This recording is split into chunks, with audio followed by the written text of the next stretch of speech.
అంటే ఏం పిక్తారా ఎర్ర ఎర్రి పప్ప.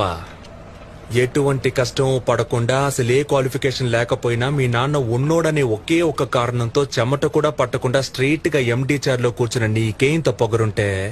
అమ్మ నాన్న తిప్పలపడి స్కూల్ ఫీజు కడితే ఎల్కేజీ నుంచి 10th క్లాస్ వరకు కష్టపడి చదివి పాస్ అయ్యి ఇంటర్లో ఈజీగా ఉన్న గ్రూప్లన్నీ వదిలేసి ఎంపీసీ చదివితేనే ఇంజనీర్ అవ్వగలమని చెప్తే కష్టమైన అదే గ్రూప్ సెలెక్ట్ చేసుకుని ఫిజిక్స్ కి ఒక ట్యూషన్, కెమిస్ట్రీకి ఒక ట్యూషన్, మ్యాథ్స్ కి ఒక ట్యూషన్ అని రోడ్లు పట్టుకు తిరిగి ఆ ఫీజు కట్టాలి ఈ ఫీజు కట్టాలని అమ్మా నాన్నల్ని హింస పెట్టి బోర్డ్ ఎగ్జామ్ లో పాస్ అవడానికి ఫ్లాస్క్ లో టీ పెట్టుకుని రాత్రంతా చదివి అలారం పెట్టుకుని పొద్దున్నే లేచి మళ్లీ చదివి తీరా పాస్ అయ్యాక ఎంసెట్ లో ర్యాంక్ రాకపోతే లాంగ్ టర్మ్ కోచింగ్ తీసుకుని అప్పటికీ సరైన ర్యాంక్ రాక అమ్మ నగలు తాకట్టు పెట్టి మేనేజ్మెంట్ కోటాలో సీట్ సంపాదించి తెలుగు మీడియం నుంచి వచ్చిన నాకు ఇంగ్లీష్ అర్థం కాక ఫస్ట్ ఇయర్ నుంచి 4th ఇయర్ దాకా ఉన్న అరియర్స్ అన్ని 4th ఇయర్ లో ఒకేసారి క్లియర్ చేసి ఈ సొసైటీలోకి వస్తే ఈ జనమంతా నన్ను ఉద్యోగం లేని ఎదవా అని నీచంగా మాట్లాడుతున్నా లెక్క చేయక ఉద్యోగం కోసం ఆ ఆఫీసు ఈ ఆఫీస్ అని పిచ్చ కుక్కల 4 ఏళ్లుగా తిరుగుతున్న నన్ను ఎందుకు పనికిరావు తిండి దండగా అని మా నాన్న తిడుతుంటే ఒక్కో మెతుకు గొంతులో దిగక ముళ్ళులా గుచ్చుకుంటుంటే మింగలేక కక్కలేక చస్తూ బతుకుతున్న నాకు ఎవరో ఓ మహాన్ భావుడు మంచి మనసుతో అవకాశం ఇస్తే దాన్ని కూడా లాగేసుకోవాలని చూస్తున్న నీలాంటి బేవర్స్ గాన్ని ఎదిరించి ఈ రోజు నీ ముందు నుంచి మాట్లాడుతున్న